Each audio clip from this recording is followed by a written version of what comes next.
do is they could have said could have shown shots from Planet of the Apes, Beneath the Planet of the Apes, and then you could even tease how could they ever escape, and you could do something like that and perhaps leave a capsule floating in the water that was mysterious. But marketing back then was very different. We also have to remember that movie trailers were very different because you had to go to the movie to see that trailer. Yeah, you can see it on the internet. Well, that's a good point. Yeah, so if you saw it once, you had if you weren't a moviegoer, you may not have seen that particular trailer unless it was part of an ad on TV, maybe. Right? Yeah, maybe. You see a 30-second commercial or something, but not a trailer. Yeah. And back then, commercials were not that TV commercials were not as big of an item for movie advertising because Star Wars famously with its relaunch when it re-released itself into the theaters became one of the first to really start pushing TV. Now, I'm not saying they didn't have it before, but it was one of the biggest campaigns ever on TV. So our first minute does not actually include the astronauts. Mm-hmm. It really is basis. Do we want to keep talking about this moment, or do we want to save that for a little bit later on? Let's save it. Let's start with the fact that it opens with that beach. It reminds me of the opening end of Beneath.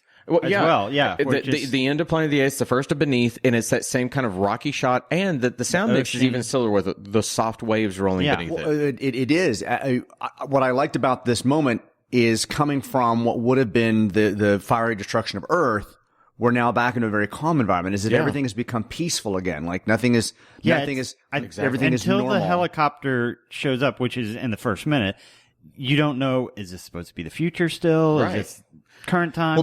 It's a wonderful delivering of information yet mystery, and I think that's already, again, I'm going to jump into the idea that having taken my notes for 10 minutes, I think the film is already beautifully doing that whole idea of I'm going to introduce something, I'm going to answer something, I'm going to introduce two more things. It's doing exactly what a film should do, but I thought the same thing. Wow, I feel like I'm kind of in the first two films until I see the helicopter, which brought to me the original novel with, humans, I'm sorry, apes having helicopters. When I thought, that would be a fun idea, but obviously we're on Earth. We have a full 20 seconds. Well, we've been on Earth the whole time. We have a full, today's Earth. All right. We have a full 20 seconds of nothing but that rolling water and the cliffside over to the left. Yeah, and then you hear the helicopter. What I thought was interesting is the opening of Beneath, if I remember, had no cliffside. It was just rolling water. Just a beach shot. Yeah. So when I see the side of the cliff, I'm trying to imagine where I'm at. Mm-hmm. Am I at the same place at the rolling water that we assume that Heston was going on the other side of the cliff? Mm-hmm. Or is this supposed to evoke the cliff that he then walked around to find New York?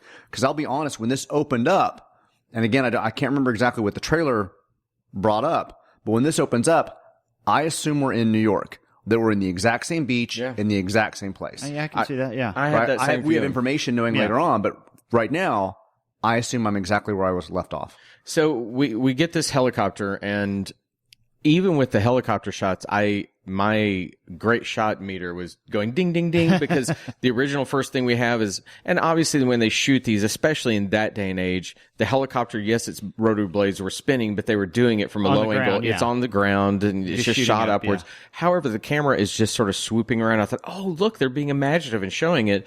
Now, when we come back and we see our pilot. Oh, wait, that's not real.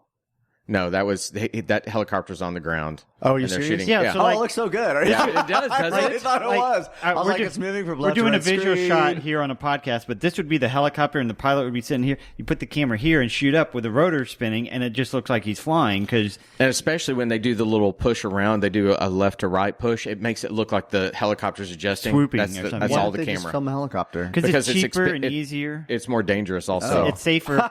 Well, nowadays you can do undermount cameras on the helicopter. Back then you would have had to put a helicopter beneath it. Helicopter, and they do a 2 helicopter shot in this film where that helicopter that eventually tracks across the water, there's another one tracking with it, but they can go far away. Going beneath it's a little dangerous. So that opens, and I found some interesting notes about the pilot. His name is James W. Gavin. Red Baron 5? Yes, he is truly a helicopter pilot. He played that same role in tons and tons of films through 2005. He is such a big deal that he was the founder of the Motion Picture Pilots Association. Wow. Every one of his credits, save a couple, he had a couple where they had names, were named helicopter pilot. He passed away at the age of 70 in 2005, so he's no longer with us, but he made an enormous impact. Yeah. And already, he's my hero of the moment because he's up there looking cool while he's looking down. Luke, old buddy, is that you? No, wait, that's Red 5. 30 seconds is in his 28 seconds actually is when we see the craft in the water, right? Is this fake? Is this? No, that, Is this in a bathtub? No, that's not a bathtub. They built a real floaty. Yeah, because you see people get out of it. Yeah. Go ahead. Everybody, I mean, I know it's the first minute, but everybody seems rather nonplussed and calm about this ship there. Yeah. And I don't know if it's because of training, were they plan? I mean, from the first movie, we're kind of understand that Heston was never planning on coming back. Right. That it was a trip to the future.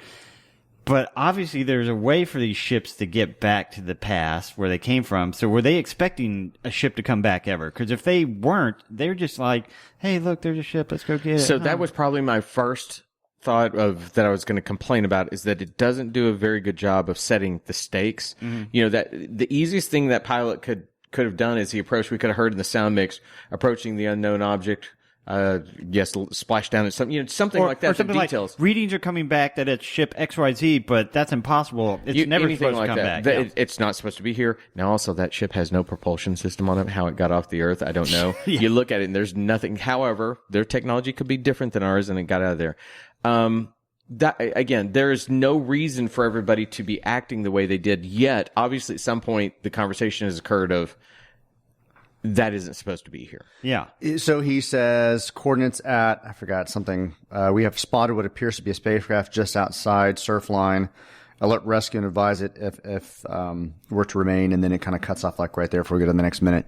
But he doesn't say that in the actual film, that we're approaching what appears to be a spacecraft. He says that we have spotted what appears to be a spacecraft. I guess I missed that one. He says, well, we have spotted to appear to be a spacecraft just outside the surf line. Alert rescue and advise it were to remain, and then it kind of cuts off in like 45 minutes while something going on. His original dialogue was, Tower, this is Red Baron 5. I have an object breach on Tideline, seemingly one of our spacecrafts. Okay. Coordinates are southwest corner of Sector Charlie. Relay this to the appropriate recovery forces. I have enough fuel to orbit for 45 minutes. Please alert Red Baron ops, and I'll squawk channel 2 for radar fix. So it's kind of largely the same dialogue. They shifted a few things around, but he says there what appears to be one of our spacecrafts. It's just, there's not enough stress to me than the people reacting in, eventually when we get to inside like, the room. Even that, just saying, it appears to be one of our spacecraft, but that's impossible. Just a little bit more. This scene, so I love the rolling wave setting up what's going on, but had we had the scene with the astronauts, we would understand what this discovery means. There's no urgency in this discovery. It's just of casual. Yes. Oh, hey. And I think look what I found. I think that's exactly what Sean and I are getting to, is that there needs to be a little more angst to what he's delivering. There needs to be something where somebody's talking back to him. That's not supposed to, even a comment like, that's not supposed to be there. Just something like that. So we set that mystery in our head. It's one small complaint, and audiences will leap into and give information that they think is there. And I think we do that in this moment. I think we kind of know what they're going for. Yeah. We basically give them the leeway there. So we, at 42 seconds, we kind of get our first close-up of the ship itself, so we can kind of get a better look at it. Otherwise, just kind of a charred triangle from the distance. Yeah. Whatever markings were on it are not there anymore. Right. When we first saw this shot, did you guys think it was Taylor's craft, or did you guys think it was somebody else's craft, or did you think it was Skipper and it can't Brent's be Taylor's craft because that sank to the bottom of the ocean. So I think I always thought it was Taylor's craft. Even though it was at the bottom. Brent's sank to the bottom. Taylor, it has to be Taylor's. Yeah.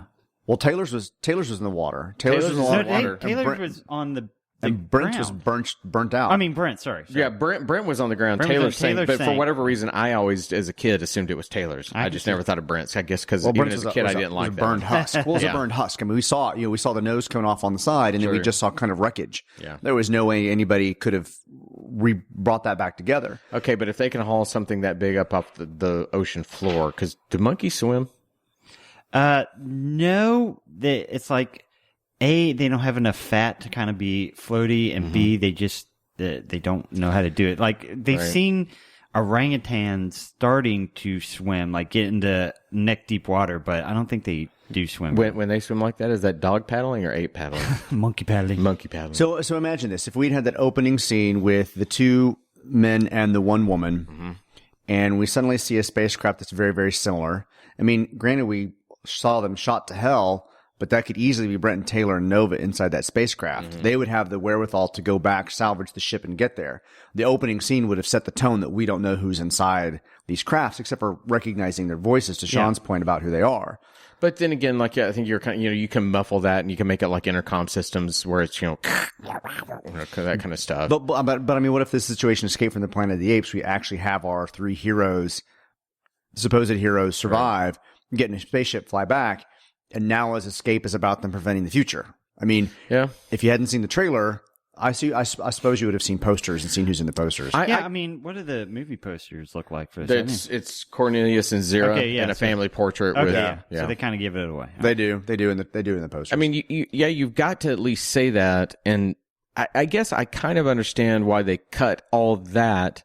When we get into the next minutes, I found myself thinking there was something they could have shot that I think would have built as much intrigue from a different perspective, and I'll cover that later. But I kind of get why they cut it, because this is just an immediate mystery of it's floating there. I think they could have just amped it up that little bit by some urgency and questioning why it's there, what it's doing. Or even, it's starting to sink. We got to get it out of there or something.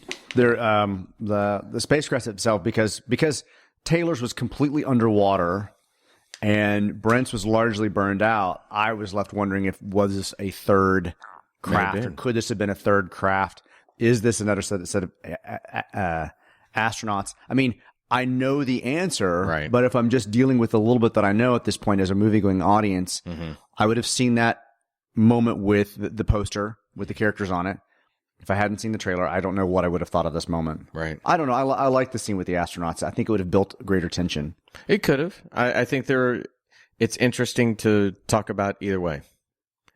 I think that's the end of the minute. It for me, yeah. Anybody? That's all I have. Yeah. Boy, it's so good to talk about Apes again, and in a good Apes movie.